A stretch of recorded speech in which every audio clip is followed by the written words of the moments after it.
My mother has called my husband the freeloader at every family dinner since our wedding 4 months ago. Tonight I found his handwriting inside a 200-page legal brief filed under someone else's name, Adrian Hale, the attorney who spent 2 years keeping our family's company out of bankruptcy court. My husband's name is Adrian Vance. I sat at our kitchen table with the brief still warm from the printer, running my thumb over a margin note in handwriting I'd know anywhere. Small, slanted, always in blue ink, 'cause he says black looks like it's trying too hard. Adrian Hale, not Adrian Vance. My Adrian Vance, who apparently doesn't own a name he uses for everything. I didn't call out to him in the next room. I sat very still and read the signature block 4 separate times, the way you check a stove burner 4 separate times when you already know it's off. Let me back up. I'm Margaret Renwick, in-house counsel for Renwick Hospitality Group, the company my great-grandfather Augustus Renwick bought of One Lakefront Inn in 1954, into 41 boutique hotels across 11 states. I gave up a partnership track at Kessler Bloom, a litigation firm downtown, 3 years ago, the year my father Warren had a stroke at his desk, and somebody needed to walk into that building every day and actually understand the paperwork. I was the one who walked in. My brother Preston kept his title, his office, and his Thursday golf game. That's the wound underneath all of it. If you want the short version, I didn't get asked. I got assumed. My father's speech still catches sometimes, 3 years out, on words with too many corners in them. He doesn't say much at family dinners anymore, but at the wedding, when my mother made her toast about practical timing, and got a polite laugh from the room, I watched him reach over and squeeze Adrian's shoulder once hard, without a word, in a way that meant more to me than anything anyone said out loud that whole night. I met Adrian at my friend Reese's engagement party 2.5 years ago, at a bar too loud to properly hear anyone, complaining to a total stranger about my family's big complicated legal mess in the vague, deflecting way you complain about work to someone you'll never see again. He asked good questions, not the polite kind people ask to be let off the hook, but the kind that meant he was actually listening. When I told him, half joking, that my family ran a hotel company that was somehow always simultaneously thriving and one bad quarter from disaster, he went quiet for a second longer than the joke warranted, then asked what kind of hotels. In a voice so carefully casual I complimented him on it without knowing why. He didn't say much about his own work, law, mostly writing, boring stuff, which I found endearing at the time and have since learned was doing a tremendous amount of quiet, careful lifting. He walked me to my car at the end of the night and didn't try to kiss me, just asked if he could take me to dinner somewhere without a bar band, which is how I found out 3 days later that he actually meant it. We dated for 2 years before any of this got complicated by paperwork. He proposed with a plain gold band in our kitchen on a Tuesday, no production, and I said yes before he finished the sentence. Here's the part that got complicated. My great-grandfather's trust names a single family steward to control the company's voting shares, currently me, on one condition, married by 32, or control reverts to a corporate trustee for a family stability review that can run over a year. I was turning 32 in 9 weeks, with a hostile bid already circling the company and a bankruptcy filing 4 months out. An engaged couple moved up their wedding by about a year. My mother has told at least 6 different people it was convenient timing, in a tone that makes the word convenient sound like an accusation. Whatever this looks like on paper, Adrian told me the night we actually set the date, I need you to know it's not new for me. I've wanted this since a bar 2 years ago and a woman who wouldn't stop talking about her terrible, wonderful family. The timeline's just catching up to what I already knew. I married him 3 weeks later in front of 19 people. My mother wore beige, which for her is basically a protest. Adrian works from a small firm downtown that I have always pictured, without much thought, as unremarkable. He's never corrected that impression, not once in 2.5 years. He disappears most Thursday evenings for a few hours. An old pro bono thing, he says every single time, like it's an actual answer. It has never once been an answer. Mail keeps arriving for someone named A. Hale, thin envelopes, court seal return addresses, nothing that ever looked important enough to open. I've been tossing them in the kitchen junk drawer for months, telling myself I'd sort out the mix-up eventually, the way you tell yourself you'll clean out a garage. I did not until tonight connect any of it to anything. The bankruptcy filing came 6 months ago, after 2 brutal years of declining occupancy, a renovation that ran 3 times over budget, and a distressed debt fund called Halbrook Capital quietly buying up our secured debt at a steep discount. Desmond Halbrook now controls enough of our paper to block almost any reorganization plan that doesn't end with him owning the company outright, cheap at a confirmation hearing now 7 weeks away. I've spent 6 months watching our outside bankruptcy team, led on paper by a partner named Denise Okafor, fight that hearing from every visible angle. I've also spent 6 months hearing, secondhand, in board meetings, about the lead, a lawyer who apparently drafts the real strategy from somewhere behind Denise, whom nobody in that boardroom has ever actually met in person. Conflict screening, I was told when I asked once too directly. I believed that. I had no reason not to. 3 weeks after the wedding, my mother hosted her monthly family dinner, the one she calls keeping everyone grounded and the rest of us call the audit. My brother Preston held court about stabilizing the Lindley, our flagship downtown property, mid-renovation and hemorrhaging money in a way none of us fully understood yet. Some of us are actually rebuilding this company, Preston said at one point, not quite looking at Adrian. What is it you do again? Contracts? Wills? The table laughed, the specific laugh reserved for jokes that aren't really jokes. Adrian just reached for the wine like Preston had commented on the weather. Contract review, mostly, he said, easy, unbothered, not looking up. Somebody has to read the fine print, nobody else wants to. Somebody, Preston repeated like the word itself was funny, and refilled his own glass without offering the bottle around. My mother chose that exact moment to mention that Preston's new financing partner, a firm called Sable Point Lending, had moved with real vision on the Lindley project. Fast, close, generous terms, exactly the kind of decisiveness she wished ran in more of the family. She did not mention that nobody outside Preston's office had actually reviewed the Sable Point paperwork. She has never once mentioned that.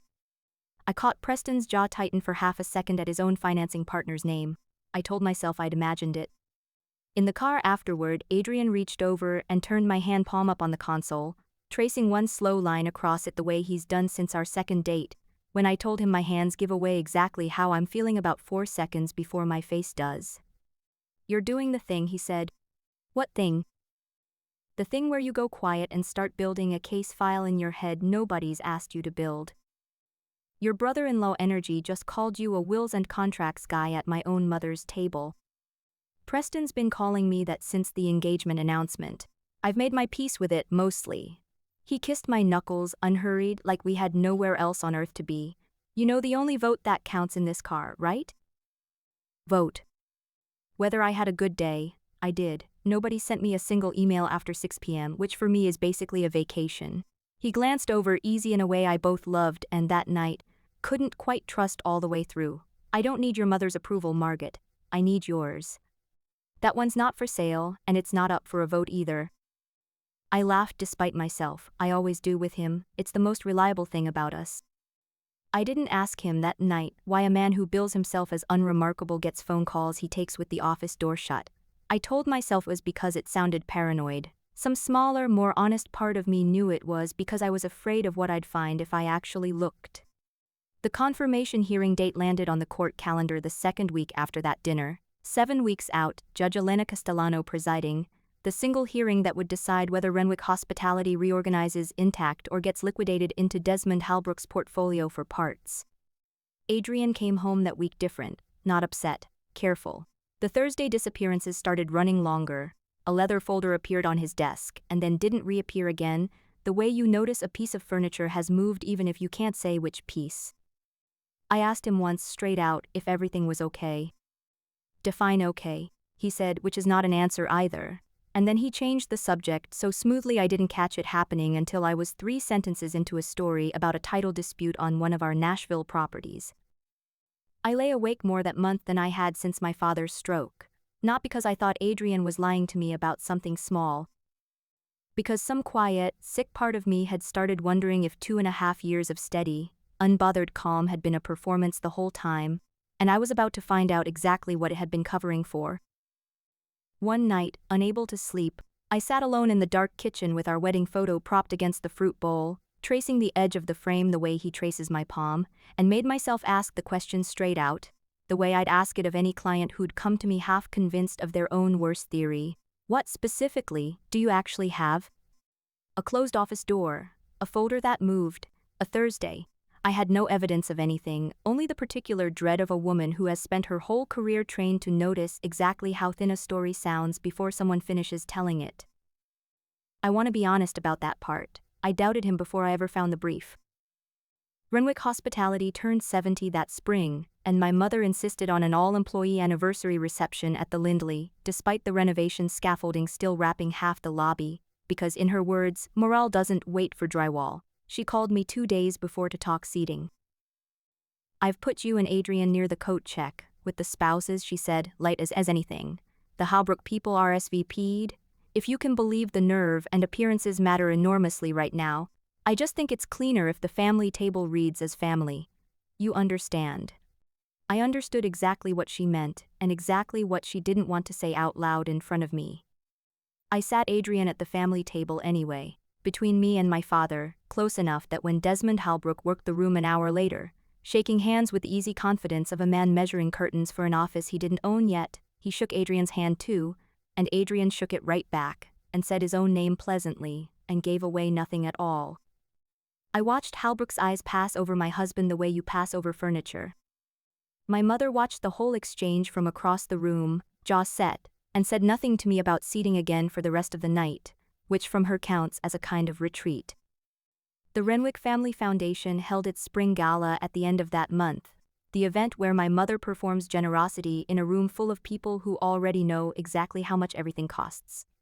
I invited Eleanor Whitfield, my old managing partner from Kessler Bloom, mostly out of habit, the way you keep setting a place at a table for the career you used to have. She came. My mother found us at the bar within about 4 minutes. "This is Margot's husband," she told Eleanor, loud enough to carry over the string quartet. "He does some kind of contract work. It's very sweet, really, that he still makes time for events like this." Sweet, like he was a golden retriever who'd learned to wear a tie. Eleanor laughed, the small, uncertain laugh people give when they're not sure they're allowed not to. I felt it go through me like cold water down the back of my dress. Adrian's expression didn't change at all. That's the part that undid me, not the insult itself, which I'd absorbed 100 times by then, but the fact that he'd gotten so practiced at absorbing it that his jaw didn't even tighten anymore. Eleanor found me alone by the dessert table later, and said, in the dry, unhurried voice she used to use on junior associates who'd missed something obvious, "Your mother introduced him like an apology. He didn't strike me as a man who owes anyone one." I told her she was probably right and changed the subject, 'cause I wasn't ready yet to say I agreed with her for reasons I couldn't explain. Something in me tightened instead. I felt it lock into place like a deadbolt. I didn't say anything that night either. I keep telling you that, because it matters. I want you to understand exactly how long I let this happen before I finally did something about it.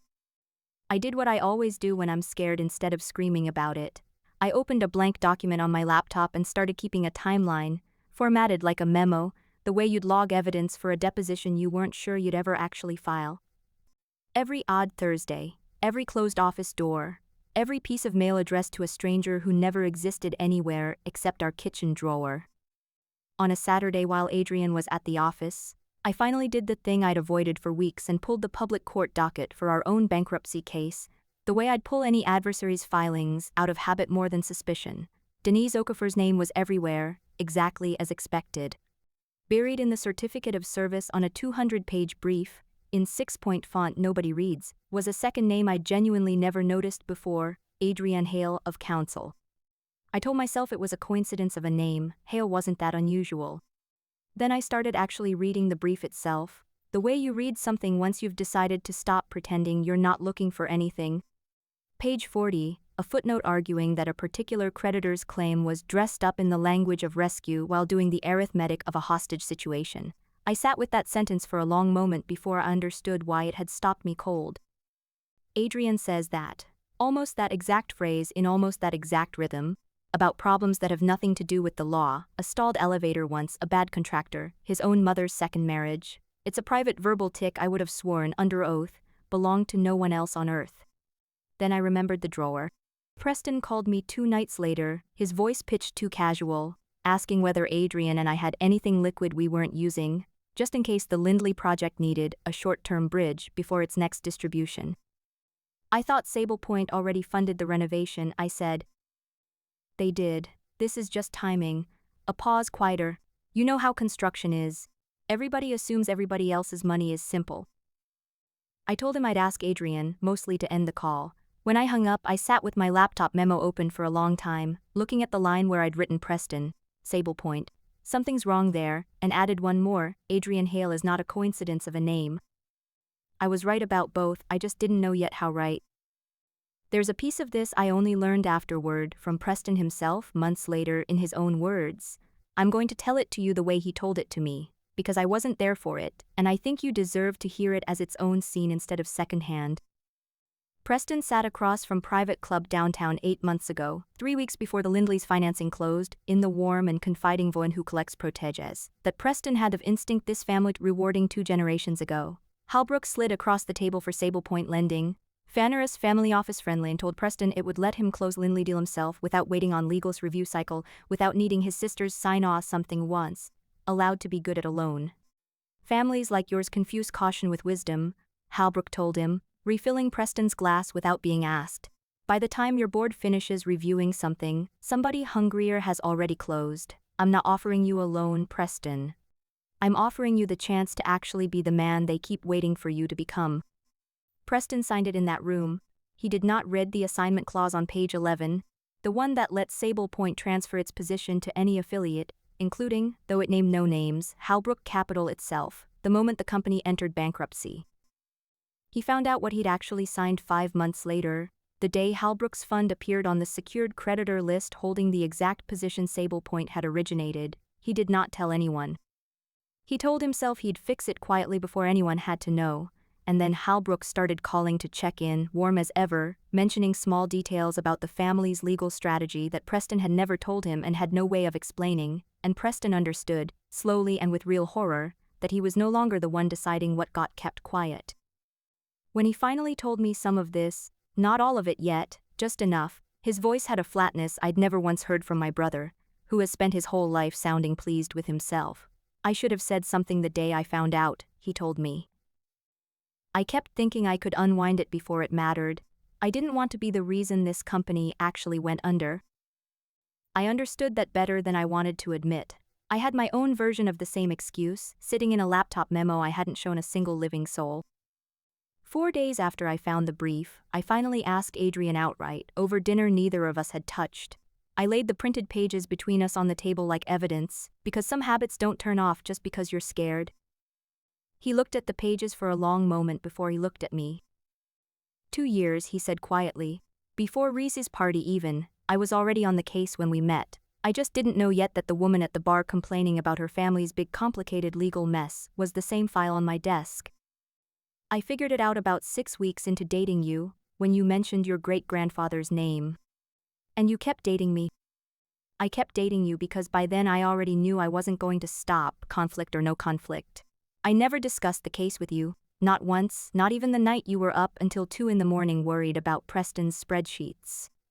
Every time you brought up work in front of me, yours, the company's, any of it, I changed the subject or left the room to take a call that didn't exist. You used to tease me about that. You called it my allergy. I thought you just hated talking about work. I hated one specific piece of work I was never allowed to mention to the one person I most wanted to tell.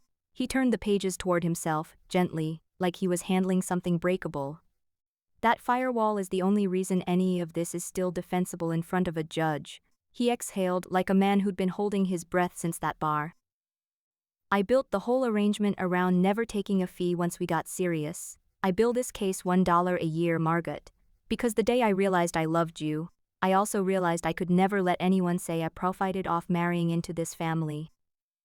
I needed it to cost me something real, so nobody could ever call it what your mother calls it. That was the sentence that undid me, not the alias. 2.5 years of a man quietly building an ethical wall brick by brick, alone, rather than risk losing either the case or me. You could have told me you were scared of that, I said. I was more scared of you deciding I'd been using you the whole time. He reached across the table and turned my hand palm up, the old habit, steadier than I felt. I need you to know something. None of this changes what I actually want out of a Tuesday. I still want the version of us that argues about the thermostat and forgets to buy coffee filters. I didn't marry you to win a case. I know. I need you to really know it.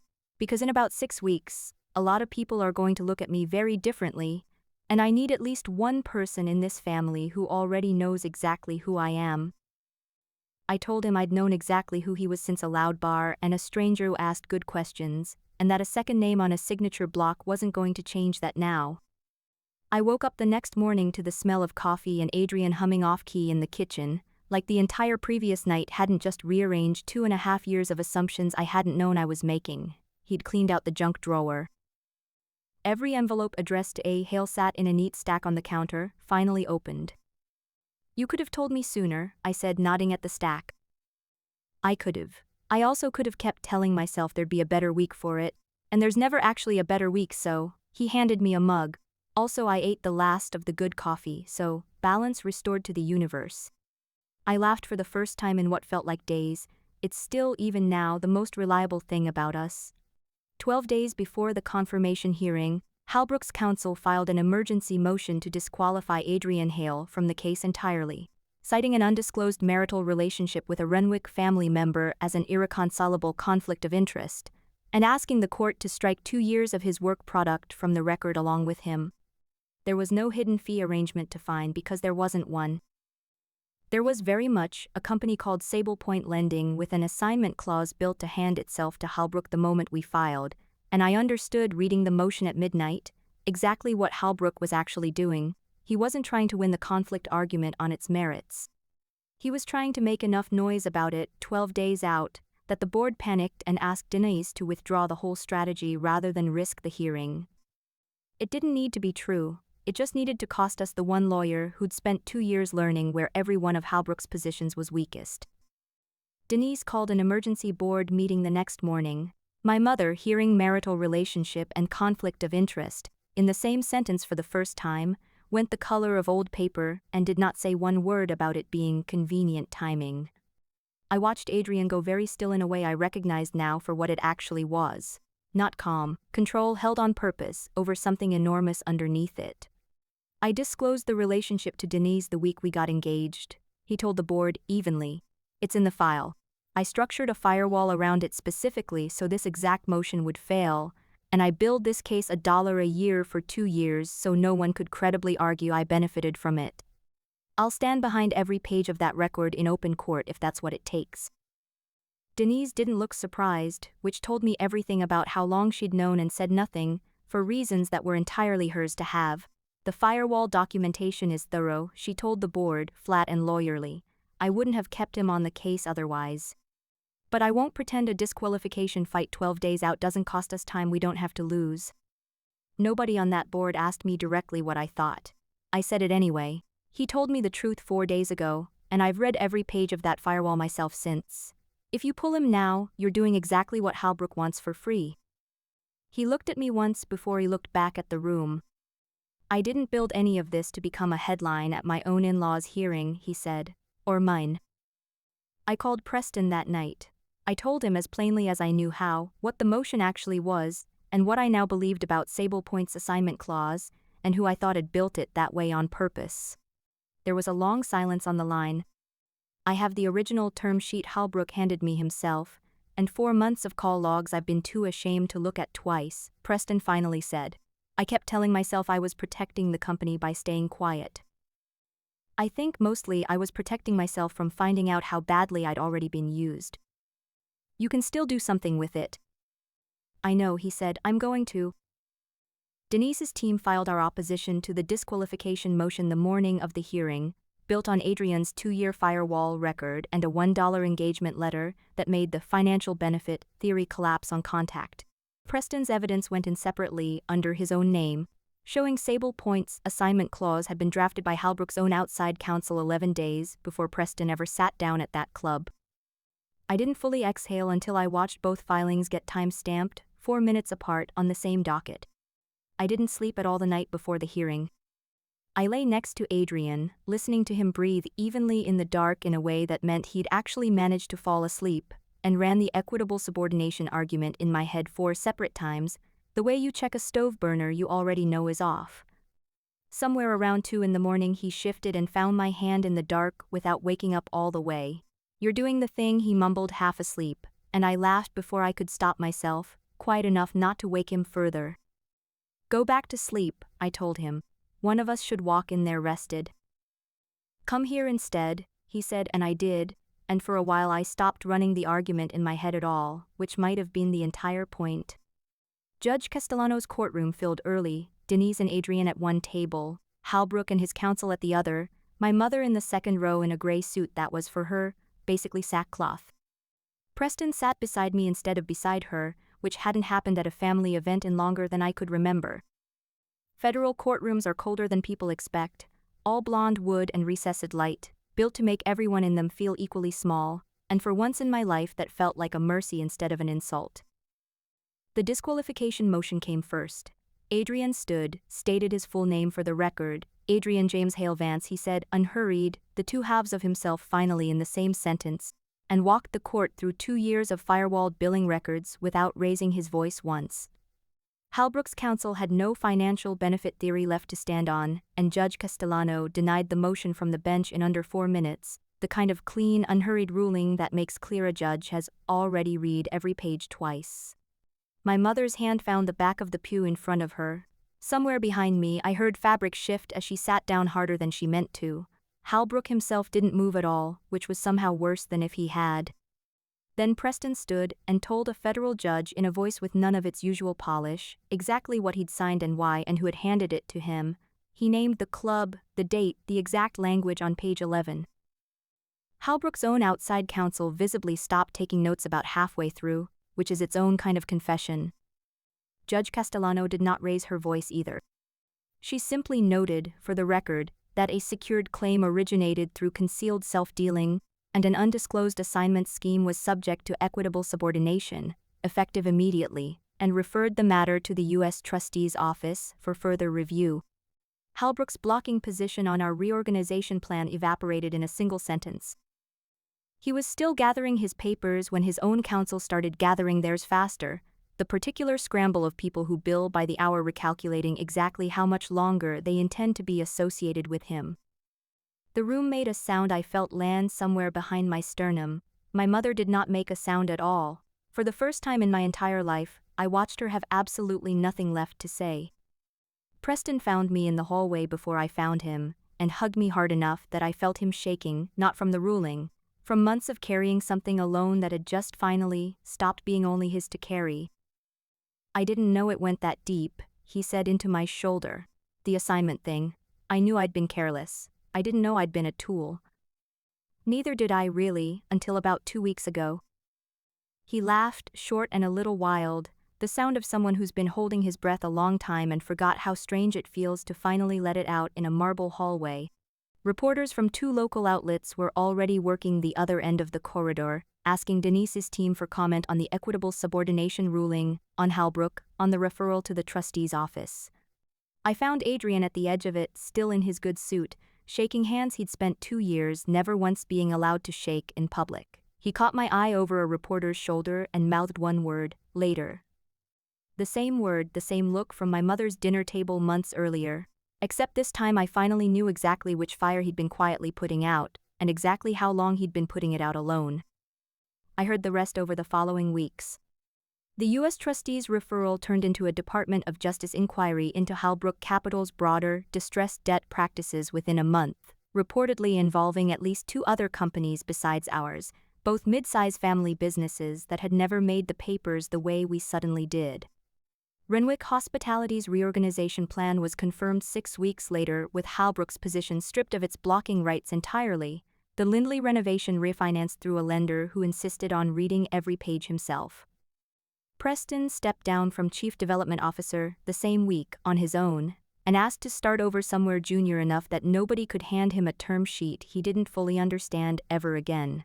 Halbrook Capital put out a 2-sentence statement calling the ruling an unfortunate misreading of standard distressed lending practice. Nobody I know believed it, including, I suspect, whoever wrote it. My mother has not called Adrian the freeloader since the hearing. She also has not in so many words apologized, which from her is its own kind of confession. My father asked to meet Adrian for coffee alone, the 2 of them, 3 weeks after the ruling, the first time since the stroke he'd asked to do anything alone with anyone. He told me afterward only that they'd talked for 2 hours and that Adrian had, at some point, made him laugh hard enough to worry a nurse 2 rooms down. He didn't tell me what about, I didn't ask. Some things are allowed to just belong to the two of them now. I understand now what the Thursday evenings actually were. Case strategy sessions he couldn't hold in our kitchen without me asking questions he wasn't allowed yet to answer. A firewall built $1 quiet a year invoice at a time, for 2 years, by a man who decided loving me honestly meant never once letting the money touch it. I understand what Preston's tightened jaw at that family dinner actually meant. Months before any of us had the first idea, the family's golden project was already hollow at the center. I understand why a man who could have ended every one of my mother's insults with a single sentence chose, instead, to let her call him a wills and contracts guy for 2.5 years. Preston came by on a Thursday not long after, the same evening that used to mean an old pro bono thing and no explanations. He sat at our kitchen table while Adrian made coffee, and for the first time since we were kids, my brother asked me actual questions about my actual job, and listened to the answers like they mattered. "You could have told me you were drowning," I said. "So could you," he said. He wasn't wrong. Some nights I still open that old laptop memo, the one I built like a deposition file out of pure fear, and read back through months of small, wrong-shaped clues I'd been too scared to add up out loud. I don't need it anymore. I think, if I'm honest, I only ever really needed the one answer that mattered, and I already had it the whole time in a man who hummed off-key over bad coffee every single morning, regardless of whose name was on the door that day. 3 months after the hearing, Adrian and I sat on our building's roof deck with 2 coffees going cold and no agenda at all, the skyline doing the thing it does at dusk, gold light sliding off glass that used to belong, in part, to a man neither of us has to think about anymore. "You ever think about what we tell people now?" I asked him. "I think we tell them the truth," he said, slowly, on our own schedule, starting with the people who actually earned it. He reached over and turned my hand palm up on his knee, tracing that same slow line he's traced since a loud bar 2.5 years ago, back when I thought I was talking to a stranger about a mess he'd already spent months quietly trying to fix. I didn't need a signature block to tell me what that gesture was worth. I already knew. I was already loved. I had been the whole time. Did she go far enough, or was she still too merciful? Comment justice if the ending was perfect. Comment harder if you wanted an even colder revenge. Your comments decide how ruthless the next ending should be. Like and subscribe if you want to be here for the next story.